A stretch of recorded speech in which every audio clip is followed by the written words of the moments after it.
fellow virgin boy? I'm like 6, so I can never take a motherfucking loss. Today, we're back, nigga. We're back. UFC 24, Justin Gaethje versus Pimblett. Let's go. But back to the intro. What is up, my fellow virgin boy? I'm like 6, so I can never take a motherfucking loss. Today, we're reacting to the fighting business as always. You feel what I'm saying? Let's get straight into it because we didn't watch UFC in so long. Let's get straight into it, bro. You have the first pay-per-view of the year, main event. I feels like little bit controversial. What's controversial about it? Trying to figure out what's happening with these title shots. Arman is kind of the odd man out here. If we're building this purely on meritocracy, he should be in. The UFC does not care anymore. They don't care. If I told you that the UFC's first main event of 2026 was going to be Justin Gaethje versus Paddy Pimblett, you'd probably assume something went wrong. One of them is living off past glory and somehow managed to corner the UFC into a title shot or retirement situation. The other one? Yeah, that one's a bit more complicated. Here's how we got here. Ilia Topuria made it clear he wouldn't be ready to defend his belt at the start of the year while dealing with personal issues. So instead of waiting or handing the opportunity to the clear #1 contender, the UFC It should have been Arman and Paddy. pivoted. They booked Gaethje versus Pimblett for an interim belt, with a massive unification fight against Topuria targeted for later this year.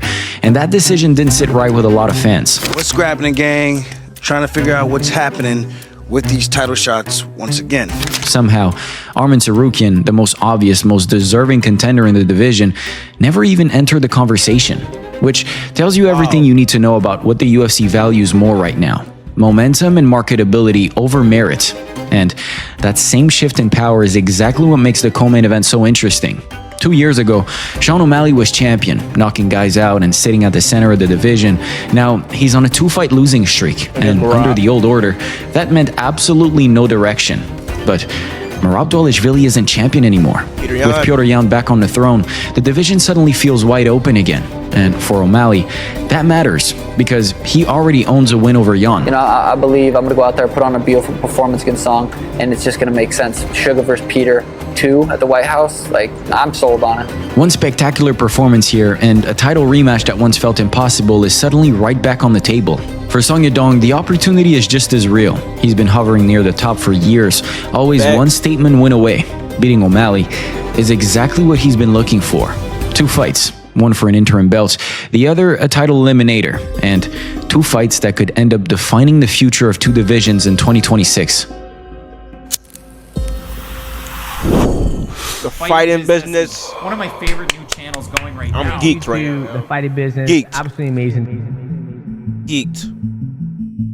Sean O'Malley versus Song Yadong. Let's go. Let me start by saying this. Immediate rematches should be earned. Now, if you're a truly dominant champion like GSP or Anderson Silva, then yeah, an immediate rematch after losing the belt makes perfect sense. But Sean wasn't that kind of champion. Exactly. He defended the title. And the problem with immediate rematches is this. What about Merab? If the former champ wins, we're almost guaranteed a trilogy. And let's be honest, most fans aren't excited about that. If he loses again, he's suddenly stuck needing multiple wins just to sniff another title shot. At first, I thought that's exactly what was happening with Sean. But then I stopped and thought, wait a second, Merab Dvalishvili isn't the champion anymore. Sean is 0-2 against Merab, and if Merab were still holding the belt, a win over someone like Song Yadong would have meant basically nothing for Sean. He'd still be stuck. But now that Petr Yan is the champion, everything changes. Tweet, Song, you're out. Peter, you're next. Especially when you remember that Yan and Sean went to war a few years ago, a fight that ended in a very controversial decision and has been screaming for a rematch ever since. That's crazy.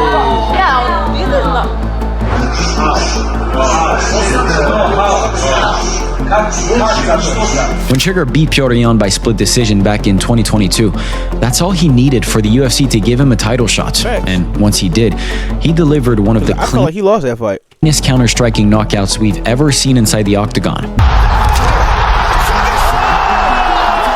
They then handpicked Marlon Vera for his first title defense, but at some point, Merab became inevitable. And as many predicted, he dominated him twice and shut down the O'Malley era. Like I said earlier, what bothered me most at the time was Sean being gifted the immediate rematch after sitting out while Merab actually defended his belt. Not only because he didn't deserve it, but because if he loses again, he wouldn't smell another title shot for years. But Petr Yan becoming champion completely changed the conversation. All of a sudden, Sean O'Malley fighting for the belt again doesn't sound crazy at all. That said, he's still got a dangerous test in front of him. Song Yadong. I've seen Song shut people's lights off with a single shot. Alejandro Perez and Marlon Moraes found that out the hard way. He's 11-3 in the UFC, which is a very solid record, and he's coming off the biggest win of his career, beating Henry Cejudo. Stylistically, this fight has firework written all over it. Both guys are strikers, but they go about it very differently. Sean is long, rangy, and creative, while Song is more of a pure boxer who doesn't rely on kicks all that much. The key factor here might be Sean's height and reach.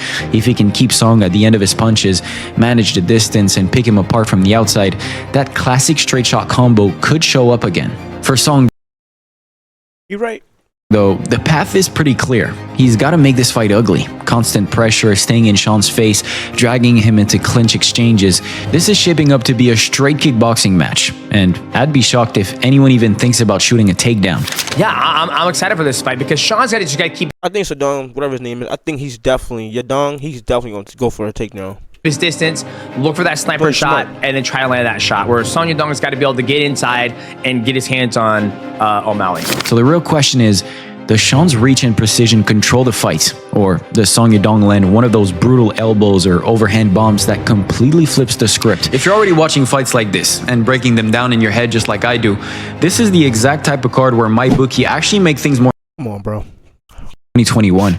He made sure everyone noticed. First round knockout of Luigi Vendramini, absolutely nasty. And on top of that, he dropped one of the most memorable one-liners we've ever heard. You know me saying, lad, I'm a scouser. We don't get knocked out. Hey, I take that all day.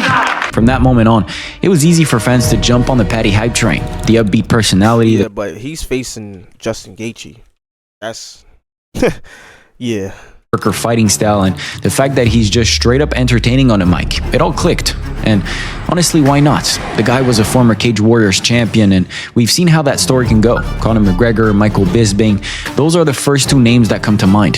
His next fight, first round submission. The one after that, another submission. That's 3 performance of the night bonuses in a row. Everything was rolling. The judges scorecard for decision. All 3 judges score this contest 29-28 for the winner by unanimous decision, Paddy!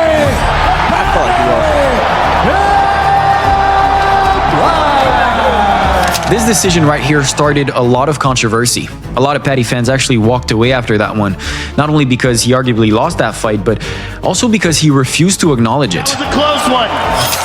No, it wasn't. That wasn't close. When you look back in the history books, I've got the little green marker next to my name with a W, so everyone else can suck me arsehole. At that point, all Paddy really needed was one dominant win to make everyone forget about that night, ideally a finish. But instead, we got the Tony Ferguson fight, a fight set up for Paddy to look good and get a finish, but he didn't. And that's when the questions really started popping up. Who he beat? Okay, who he beat? From top 5.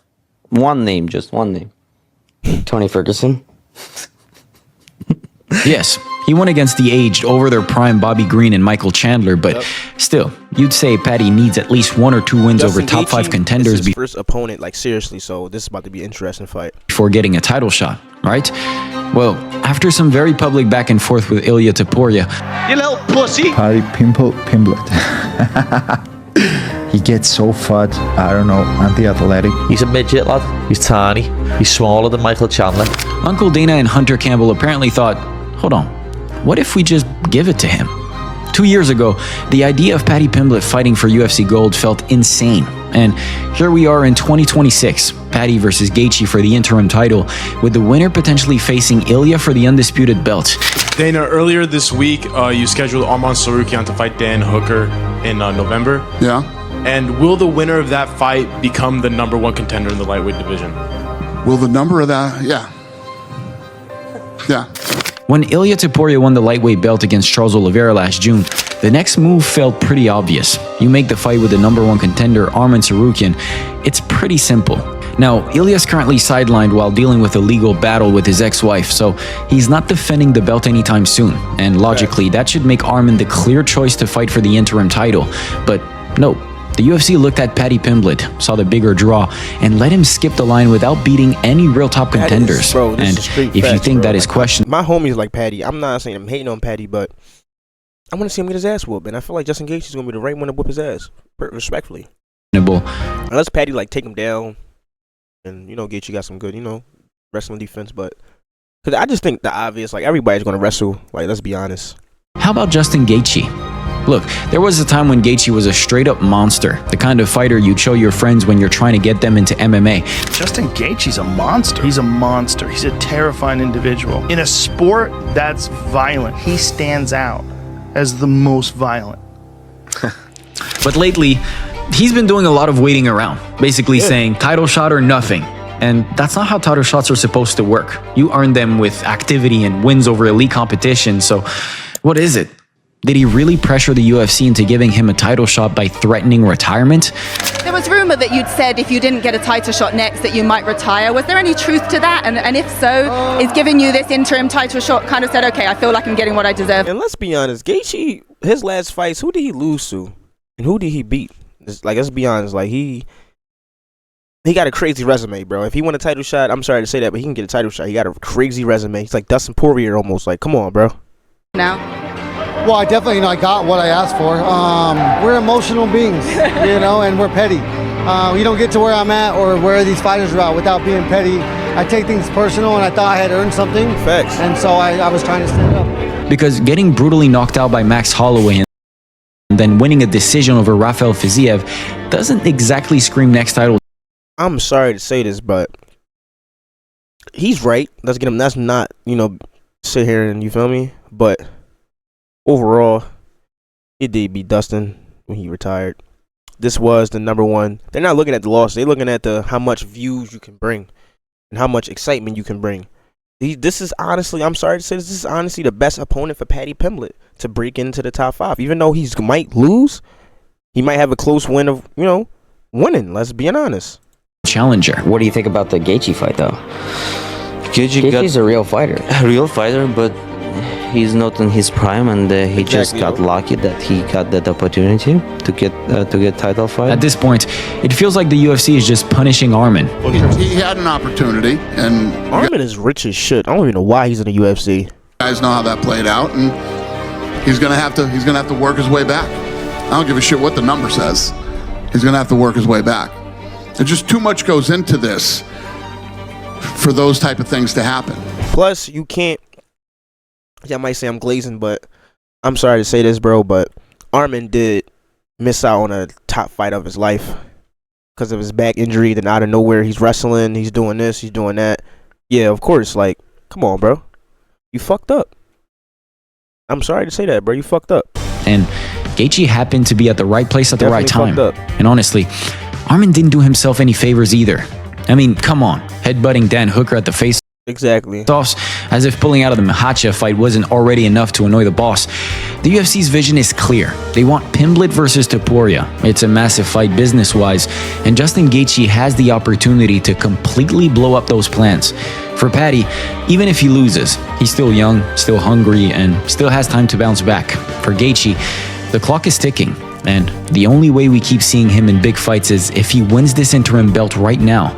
As for the matchup itself, Gaethje's a very strong defensive wrestler, but let's be honest, his jiu-jitsu game is still a major weakness. If Paddy gets on top and locks in a dominant position, it could be over pretty soon. But what if Justin drags Paddy into his world, forces him to stand and trade, and proves that Scouser can, in fact, get knocked out after all? UFC 324 is a weird card. Interesting, frustrating, and very telling all at once. With Amanda Nunes versus Kayla Harrison off the table, there isn't a single undisputed title on the line. Instead, we're left with an interim belt that feels manufactured, a non-title fight with massive consequences, and a card that says a lot more about UFC decision-making than it does about divisional order. For Song Yadong, one win could finally push him over the edge and into real contender status. For Sean O'Malley, it's a career pivot, either the start of a fast return to the title picture or a slide into irrelevance that a few years ago would have sounded unthinkable. For Justin Gaethje, it's even simpler. This is the last door. win, and the story continues. Lose, and one of the most violent careers of this era likely comes to a quiet end. But the fighter who stands to gain the most from this entire night is Paddy Pimblett. Beating Gaethje wouldn't just earn him an interim belt, it would fast-track him into superstardom, unlock fights that once felt impossible, and validate every controversial decision the UFC made to get him there. And I think it's what's missing. Like, the UFC needs to make the sport more legit by following the guidelines, the structure that they implemented within the sport. UFC 324 isn't the card we expected to kick off 2026, but it might be the card that reminds us of how the UFC really works, where momentum beats merit, timing beats rankings, and careers are changed not just by who wins, but by who the UFC chooses to bet on. Let's fucking go, cause I'm fucking ready. UFC is back, and we're just back, bro.